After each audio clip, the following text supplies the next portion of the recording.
Kémy Séba a été arrêté. C'est vraiment incroyable. Vous devez absolument être au courant de ce qui se passe. Le lundi 13 avril 2026, dans un centre commercial de Pretoria en Afrique du Sud, l'une des figures les plus polarisantes du panafricanisme contemporain est tombée. Stélogile Robert Kapotchi, connu du monde entier sous le nom de Kémy Séba, a été interpellé par une unité d'élite de la police sud-africaine lors d'une opération de renseignement minutieusement préparée. Ce n'est pas une rumeur, ce n'est pas une intox de plus circulant sur les réseaux. Les autorités sud-africaines elles-mêmes ont rendu l'information officielle 3 jours plus tard, le 16 avril 2026. Et depuis lors, la toile africaine panafricaniste, mais aussi les chancelleries, les cabinets diplomatiques et les analystes géopolitiques du continent et d'ailleurs sont en ébullition.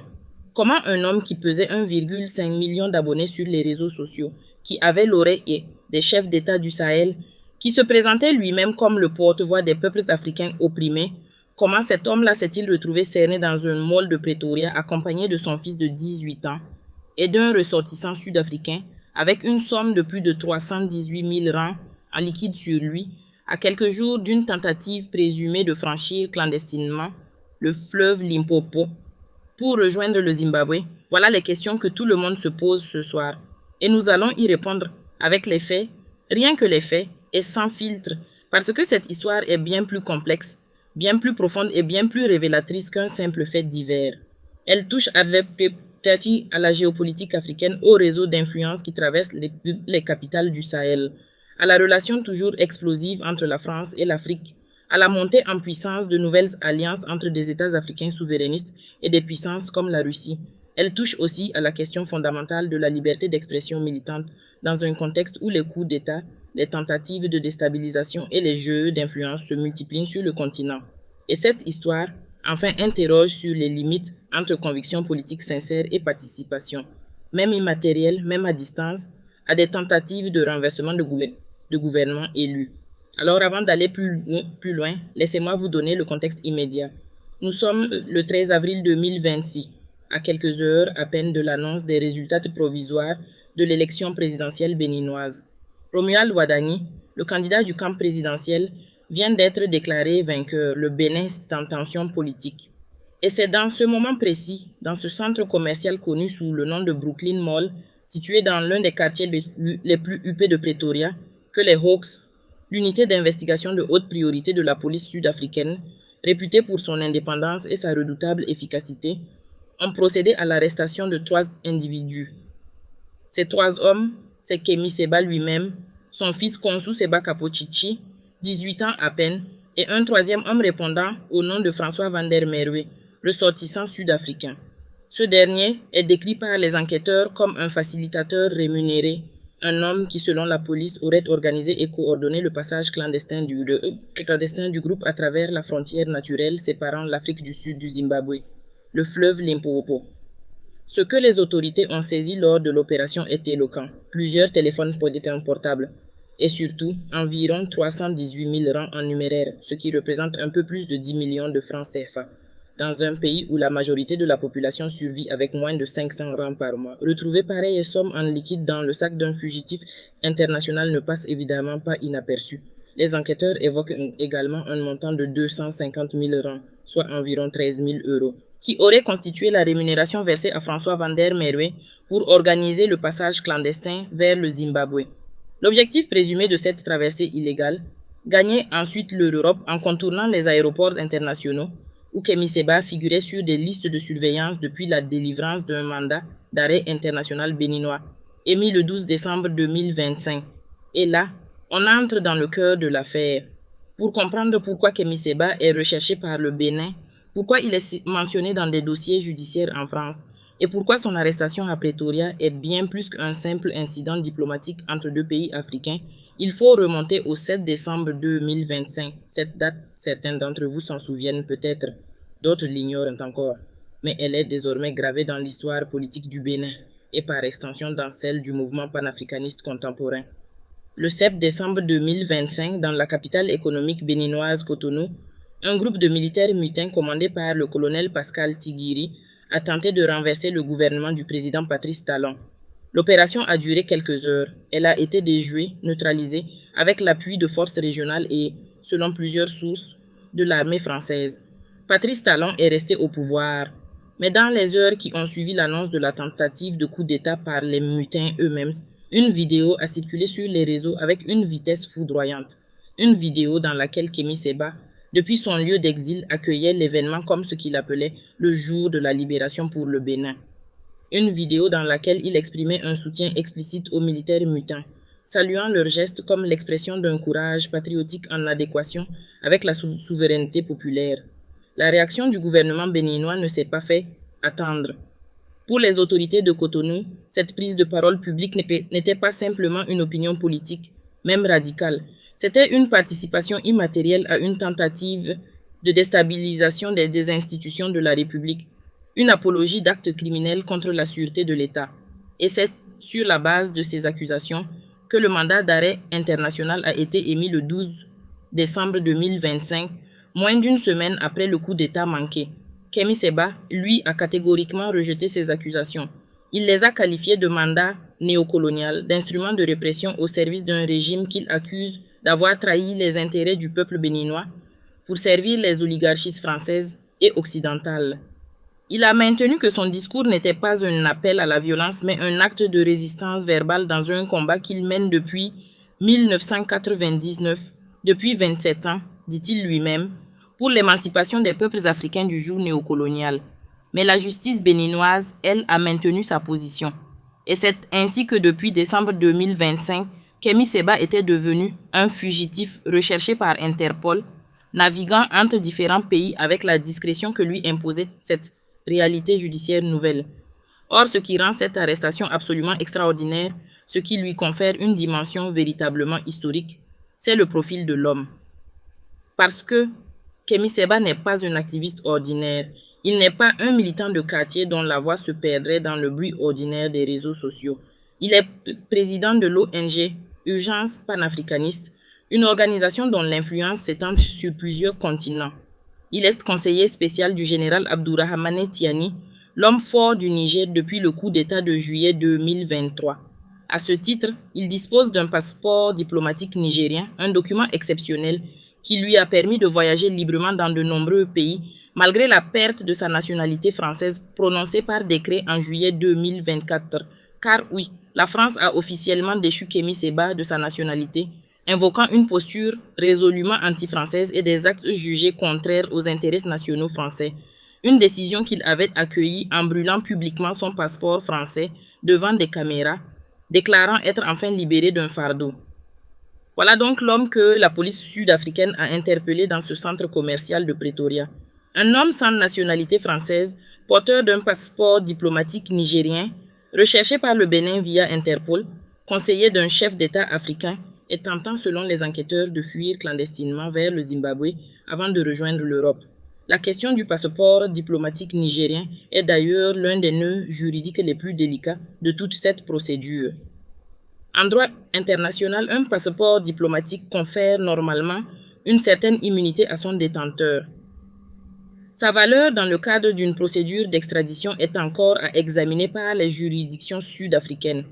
Et les juristes qui suivent ce dossier s'accordent à dire que la décision qui sera rendue pourrait créer un précédent majeur dans la gestion de ce type de situation entre États africains. Il faut aussi s'arrêter un instant sur le lieu de cette arrestation. Pretoria, l'Afrique du Sud. Ce n'est pas anodin. L'Afrique du Sud est membre des BRICS, ce groupe de puissances émergentes qui comprend notamment la Russie. Le même pays dont Kémi Séba est régulièrement accusé d'être un relais d'influence par les autorités françaises et certains services de renseignement occidentaux. Thomas Gassilou, l'un des responsables français qui s'est exprimé sur le sujet, a présenté l'activiste comme un propagandiste pro-Kremlin, œuvrant à faciliter l'influence de Moscou dans la région sahélienne. Une accusation que Kémi Séba récuse vigoureusement, affirmant que son seul maître est le peuple africain lui-même, que la Russie, la Chine ou toute autre puissance étrangère ne saurait être le messie de l'Afrique et que s'il a pu nouer des alliances stratégiques avec diverses entités pour contrer l'hégémonie occidentale, ces alliances n'ont jamais signifié une allégeance inconditionnelle. Le fait que son arrestation ait eu lieu précisément en Afrique du Sud, un pays qui tente de maintenir un équilibre diplomatique délicat entre l'Occident et les BRICS, ajoute encore une couche de complexité géopolitique à un dossier qui en comptait déjà beaucoup. Ce que nous allons explorer ensemble dans cette vidéo, c'est précisément cette complexité. Nous allons décortiquer les faits un à un sans jamais perdre de vue ce qu'ils révèlent sur l'état des rapports de force sur le continent africain en ce début d'année 2026. Nous allons retracer le parcours de cet homme né en France de parents béninois, devenu l'une des voix les plus radicales et les plus écoutées du panafricanisme contemporain, de sa jeunesse militante à sa déchéance de nationalité française, de ses alliances avec les capitales du Sahel souverainistes à cette arrestation dans un mall de Pretoria. Nous allons examiner les charges qui pèsent sur lui, les enjeux diplomatiques entre le Bénin, l'Afrique du Sud et le Niger, et les questions fondamentales que cette affaire soulève sur la liberté d'expression, les limites du militantisme politique et la façon dont les États africains gèrent désormais leurs dissidents à l'échelle internationale. Mais d'abord, posons une question simple. Une question que beaucoup d'entre vous vous posez peut-être sans oser la formuler. Qui est vraiment Kémy Séba? Pas la légende, pas le personnage. L'homme. Et surtout, que dit ce que nous savons de lui sur ce qui s'est passé réellement à Pretoria? Stelogil Robert Kapoichi est né en France au sein d'une famille béninoise. De cette double appartenance, française par la naissance, béninoise par les racines, il a construit une identité politique radicalement africaine, au point de finir par rejeter formellement et symboliquement l'une de ces deux appartenances. Son parcours militant débute dans les années 1990 en France. Il fonde et dirige plusieurs organisations, dont certaines seront dissoutes par les autorités françaises pour des raisons d'incitation à la haine raciale. Il est condamné à plusieurs reprises, il est surveillé, il est connu des services de renseignement bien avant de devenir la figure internationale qu'il représente aujourd'hui. Mais ces obstacles ne l'ont pas arrêté. Ils l'ont au contraire transformé, forgé une rhétorique, affûté un discours qui va se radicalisant au fil des années, au gré des événements qui redessinent la carte géopolitique de l'Afrique. Car il y a eu un moment charnière dans la trajectoire de Kémy Séba, un tournant qui a coïncidé avec ce que certains observateurs appellent la vague des coups d'État souverainistes en Afrique de l'Ouest et au Sahel. Le Mali d'abord, avec le coup d'État d'août 2020 qui porte la junte d'Assimi Goïta au pouvoir. La Guinée ensuite, avec Mamadi Doumbouya en 2021, le Burkina Faso avec Ibrahim Traoré en 2022, et enfin le Niger avec l'arrivée du général Tiani en juillet 2023. Dans chacun de ces pays, Kémy Séba a été une présence, une voix, un soutien. Et dans certains d'entre eux, notamment au Niger, cette proximité a pris une forme institutionnelle avec sa nomination comme conseiller spécial. Cette reconnaissance officielle de son rôle lui a conféré un passeport diplomatique nigérien, le sésame qui lui permettait de circuler malgré la perte de sa nationalité française. C'est dans ce contexte de proximité avec les régimes souverainistes sahéliens que son rapport au Bénin, pays dont il est d'origine et dont il n'a cessé de critiquer le président Patrice Talon, est devenu de plus en plus explosif. Car le Bénin de Patrice Talon, pour Kémy Séba, représente l'exact opposé du modèle qu'il défend. Un pays qui maintient des liens étroits avec la France, qui abrite une coopération militaire franco-béninoise, qui a résisté aux coups d'État qui ont importé ses voisins, et dont le président est accusé par l'opposition de confisquer le jeu politique en excluant méthodiquement les partis d'opposition des échéances électorales. Ces accusations sont farouchement rejetées par le gouvernement béninois. Mais elles ont nourri, au fil des années, une tension entre Kémy Séba et Cotonou qui n'attendait plus qu'une étincelle pour exploser. Cette étincelle, c'est le 7 décembre 2025 qu'il a fourni. Revenons sur cette nuit du 7 décembre 2025, parce que pour comprendre tout ce qui s'est passé ensuite, le mandat d'arrêt, la fuite, l'arrestation à Pretoria, il faut comprendre ce qui s'est joué cette nuit-là à Cotonou et surtout ce que cette nuit-là a révélé sur les fractures profondes qui traversent la politique béninoise et par extension le continent africain. Le 7 décembre 2025 donc, une tentative de renversement du pouvoir éclate au Bénin.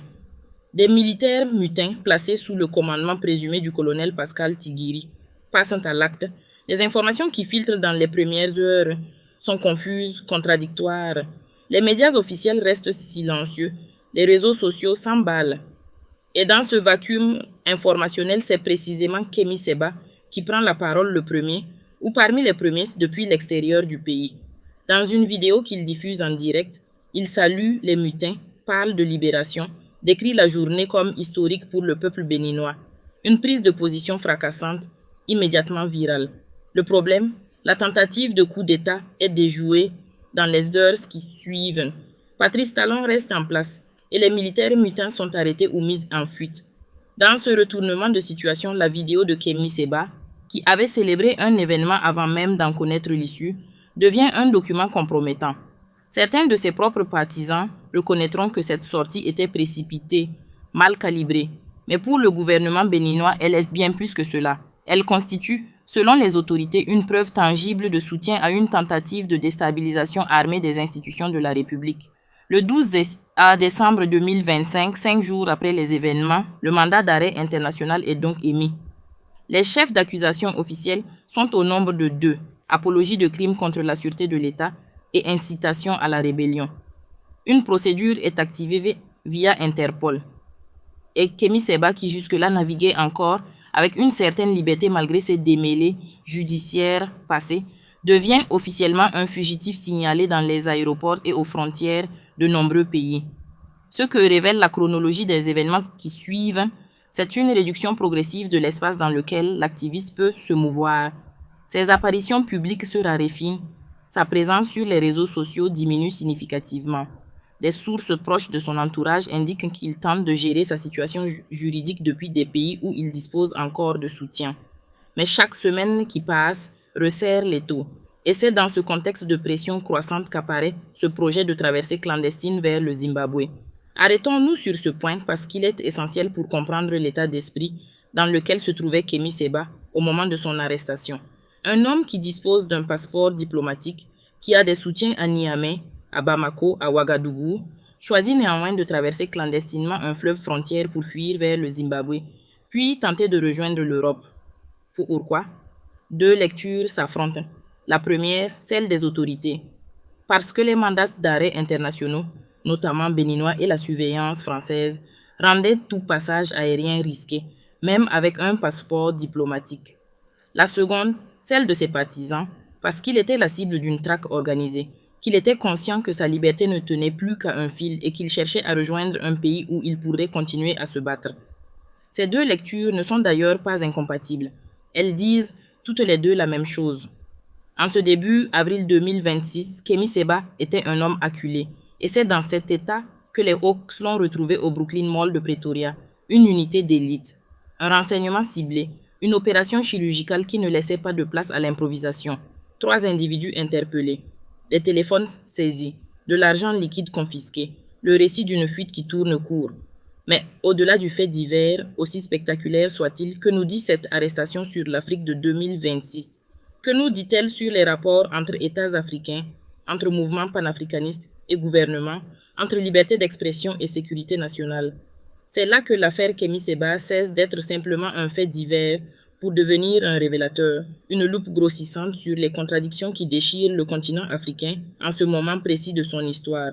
Premièrement, elle révèle la capacité croissante des gouvernements africains à coopérer sur le plan sécuritaire pour traquer leurs opposants à l'étranger. Le Bénin n'a pas attendu des années avant d'activer Interpol. Il l'a fait en moins d'une semaine après les événements du 7 décembre. Et cette activation a porté ses fruits, même si les fruits sont arrivés 4 mois plus tard, et dans un pays qui n'était pas particulièrement sur le radar, l'Afrique du Sud.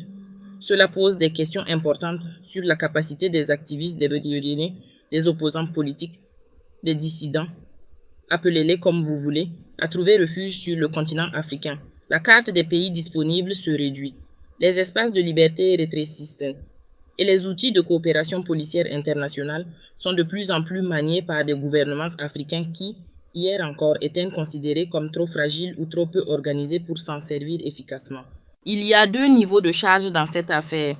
D'un côté, les charges locales, celles retenues par la justice sud-africaine pour des faits présumément commis sur le territoire de l'Afrique du Sud. De l'autre, les charges internationales, celles que le Bénin veut faire valoir dans le cadre de la demande d'extradition. Ces 2 niveaux sont distincts, ils obéissent à des logiques juridiques différentes, et leur articulation va déterminer le sort de Kémi Séba dans les semaines et les mois à venir. Commençons par les charges locales. Les autorités sud-africaines retiennent contre Kémi Séba et ses co-accusés 2 chefs d'inculpation principaux. Le premier, violation de l'Immigration Act, la loi sur l'immigration sud-africaine. Le second, conspiration pour commettre un crime. Ces charges font directement référence au projet de traversée clandestine du fleuve Limpopo vers le Zimbabwe. Selon les éléments communiqués par la police, il ne s'agissait pas simplement d'une traversée illégale de frontières par trois individus,